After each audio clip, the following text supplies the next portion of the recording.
Hello everyone! Before we begin this Q&A, I have a little announcement for you all. I wanted to let you all know that Blizzcon tickets are going on sale this week. On Wednesday, April 15th and Saturday, April 18th, you'll be able to try and get some tickets. And for those that are going to Blizzcon, you might want to get yourself a custom-made badge. These so-called Blizzcon badges, they're art of your character from World of Warcraft or any other Blizzard franchise. You can have your name on it, and this way people who don't really know each other's faces, they'll be able to recognize each other while they're going to the con. A few of the artists that are working on these badges or different arts, they've created a special website for this called badgebabes.com.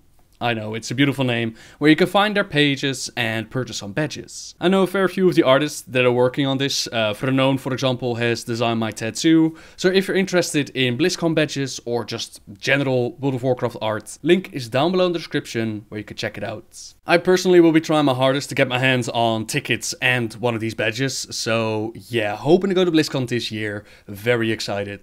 Anyways, with that little update out of the way, let's start this Q&A with the first question from Zivix427. I got a question regarding playable Warlocks. How are they accepted into Alliance and Horde society without brashly executing them like Garrosh did? They basically command similar powers of those that wish to destroy Azeroth. Is it their loyalty to their factions that justifies their practices?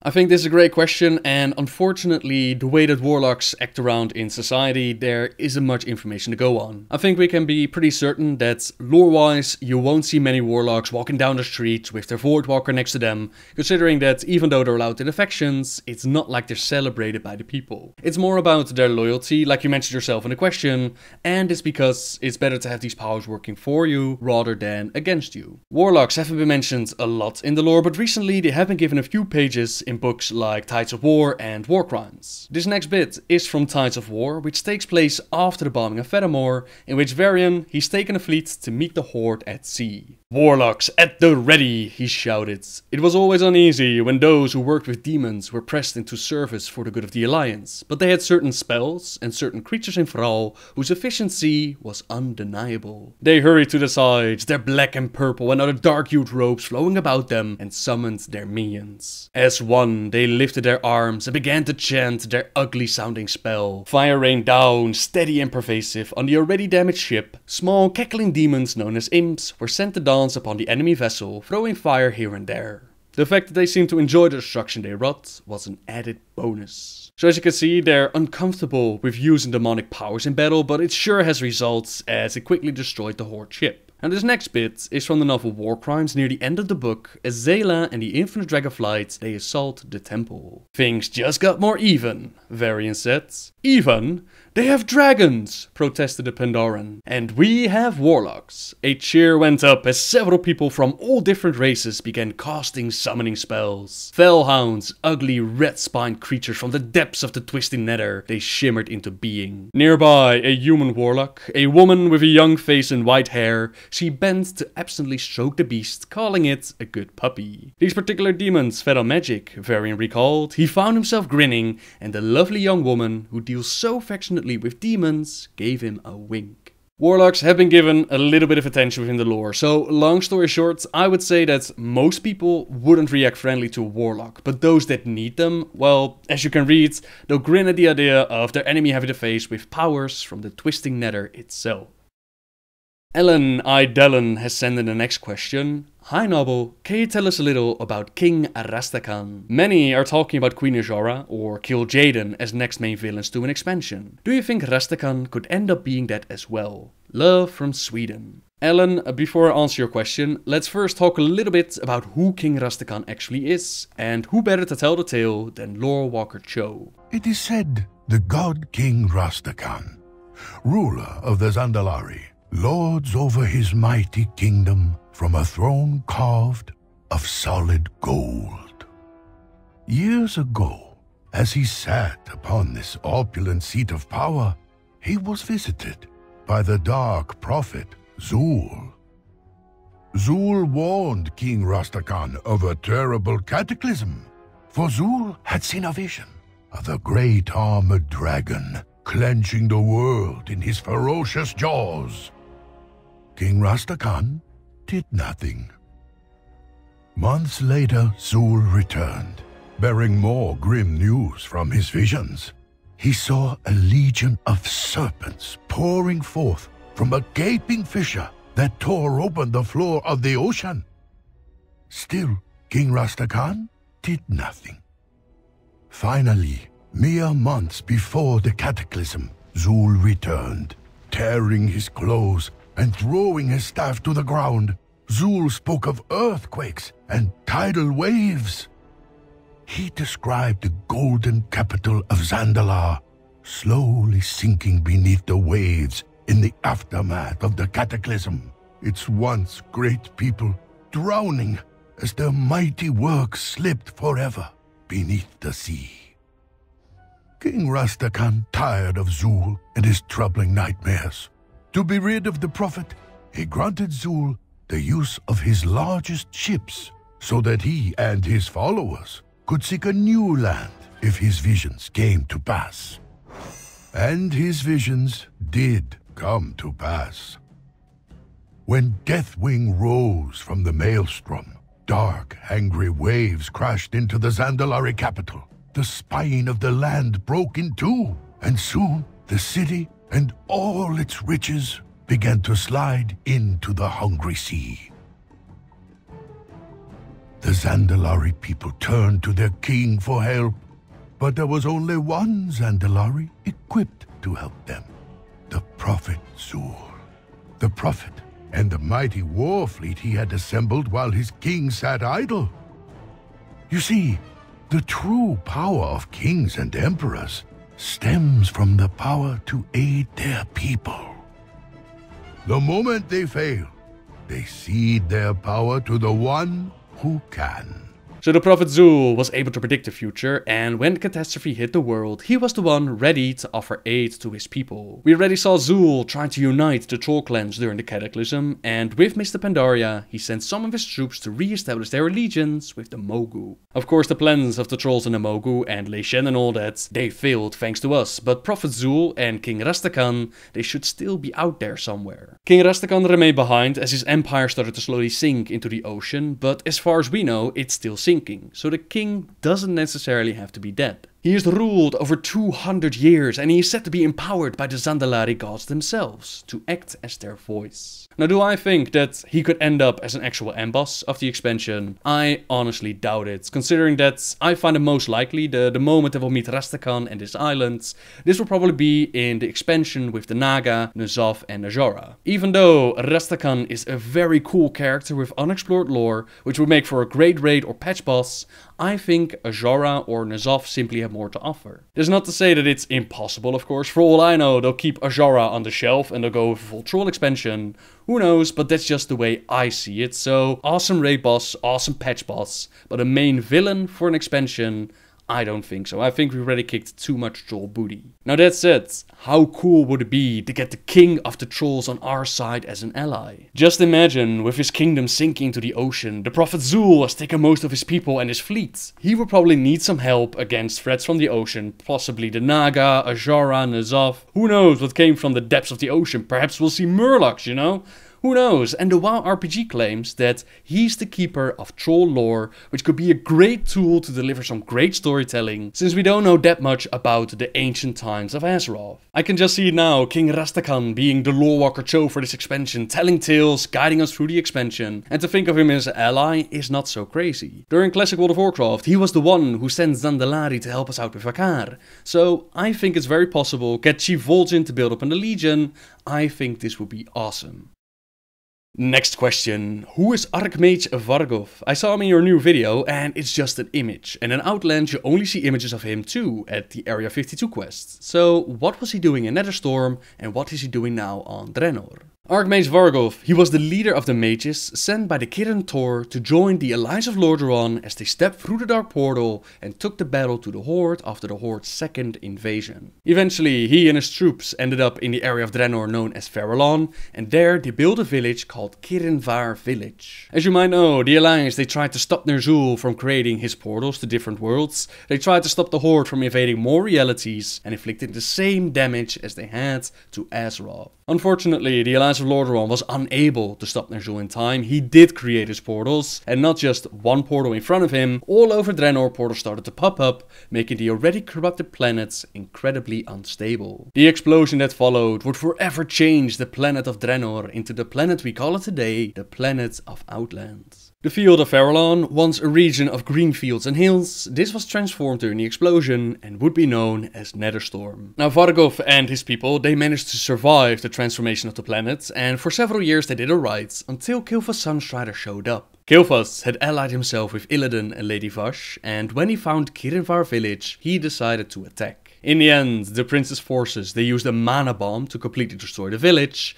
to which Vargoth ordered his comrades to retreat to the local tower. However, Kilfas was no dummy, and in the moment that Vargoth and his men entered the tower, the elven prince sealed the doors with a curse to make sure that none of the wizards would be able to escape. Luckily, one of them was able to escape. Ravandvir, the apprentice of Vargoth, he made his way to Area 52 and he started to recruit heroes to save his master. We liberated the Archmage by getting a keystone from Tempest Keep, and that's about all the story that was given during that expansion. Later on, during Wrath of the Lich King, you could get an achievement by reading several books within Dalaran, and reading these books would give you the higher learning achievement, which came with a reward, a book that allowed us to teleport to the spires atop the Violet Citadel. There, Vargoth himself awaits to hand out Kirintor familiars, so he's been able to get himself away from Outland and he's now chilling within Dalaran. His image would show up during the Cataclysm and Mist of Pandaria, but he didn't really do much. Now during Warlocks of Draenor, you might have seen a few glowing items that you could pick up, and you can return these to Zuti Fizzlefury at Khadgar's tower in Talador. After collecting the boots, hat, ring and staff, Zuti will summon the image of Vargoth, and Vargoth been busy sending items through space and time to travel to Draenor. He wants to study the planet before it got blown up, and what better way to do that than to become a follower in our garrison. Interesting fact, the area known as Farallon was actually planned to be part of the expansion, but Blizzard later decided to cut it out. It's unknown if we'll ever see this area, but that's the story behind Archmage Vargoth. Next question from Samuel Lee asks, "Hey Noble, do you think Garrosh Hellscream was truly a bad guy, even before he did all those horrible things? I would love to hear your opinion and love your videos." That's honestly a difficult question to answer, considering that good or bad kinda depends on your point of view, and keep in mind this is completely an opinion question. I think it's safe to say that Garrosh crossed a major line during the events of Mr. Pandaria, where he had Fulton assassinated, he embraced the powers of Yasharash, he kicked out those that he saw as weak. All in all, they set him up to be the end boss for the siege of Orgrimmar. They took him above and beyond in an attempt to make him a bad guy, and even Blizzard themselves have recognized that they may have gone a little bit too far. Before that moment, however, I think it's a little bit vague. From the moment that Thrall took Garrosh with him from Outlands, it was clear that Garrosh and Thrall, they didn't always see eye to eye. There was a meeting at Fedamore just before Wrath of the Lich King, where Jaina, Thrall, Varian, Anduin, Garrosh, a few others, they sat down to try and negotiate some sort of peace between the two factions. Varian and Thrall, they actually got along with each other, but Garrosh, he didn't understand why they had to talk and negotiate when they simply could take whatever they want. Crush the humans, crush this alliance, and the world would be theirs. But Thrall, he saw it differently, and he did his best to work towards peace. This meeting might have been a great start towards that goal, towards getting peace, but unfortunately this is World of Warcraft, and the Twilight Hammer clan led by Garona Half-Orcan, they attacked the meeting at Fedamore. Varian, he saw the one that had murdered his father, and he blamed the Horde. Garrosh, the hothead that he is, he took this as a great insult, and naturally, any sort of peace was off the table. To get back to your question, does this make Garrosh a bad guy? Now from the Alliance point of view, I would say yes, but for the Horde, I'm not so sure. Thrall tried to carve out a new future for his people while trying to work together with the Alliance, but conquering land, taking what you need to get your people out of the desert, it doesn't seem like such a bad thing to me. Throughout the expansions, you can see growth within Garrosh as he learns more about his people's history, about the Alliance, about honor. He talks and respects people like Sourfang. He's still a hothead, don't get me wrong, but his moment of greatness was probably during the Cataclysm, where he killed Overlord Kromgar for bombing innocents and forgetting his honor. War Chief! I was carrying out your command! My command was my command to murder innocents, Kromgar. War War Chief! Sir, Am I a murderer, Cromgar? No! War Chief! Then I ask you again, what have you done? I sent you into Stone Talon Mountains with an army. Your orders were to secure this land for the Horde.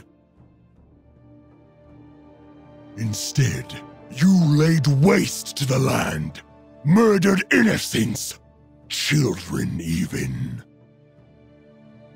I spent a very long time in Northrend, Cromgar. I learned much about the Horde in that time. While there, a wise old war hero told me something that I would carry with me forever. Honor, Cromgar. No matter how dire the battle, never forsake it. Overlord Cromgar, you have disgraced the Horde. You have brought shame to us as a people. By my right as War Chief, I hereby relieve you of duty. You are dismissed! On top of that, Garrosh was one of the few ballsy enough to speak out against Sylvanas, as Sylvanas showed him that she herself was now resurrecting the dead, the same thing she hated Arthas for. So all in all, Garrosh didn't seem like such a bad guy up to Mr. Pandaria. So was he truly a bad guy? I don't think he was. I think Blizzard just wanted to turn him into a bad guy, and due to poor communication between the teams, they ended up with conflicting storylines, and the whole turning Garrosh into a bad guy ended up being very messy. Lore-wise, I would say that Thrall placing Garrosh into Mantle of War Chief was a big mistake. Garrosh simply wasn't ready yet. Several people advised Thrall, including Garrosh, not to do it, and he did it anyways. He had hoped that Garrosh would blossom into a great war chief, and for a few orcs he actually did, but for the majority of the Horde, he turned into a bad guy. You made me what I am!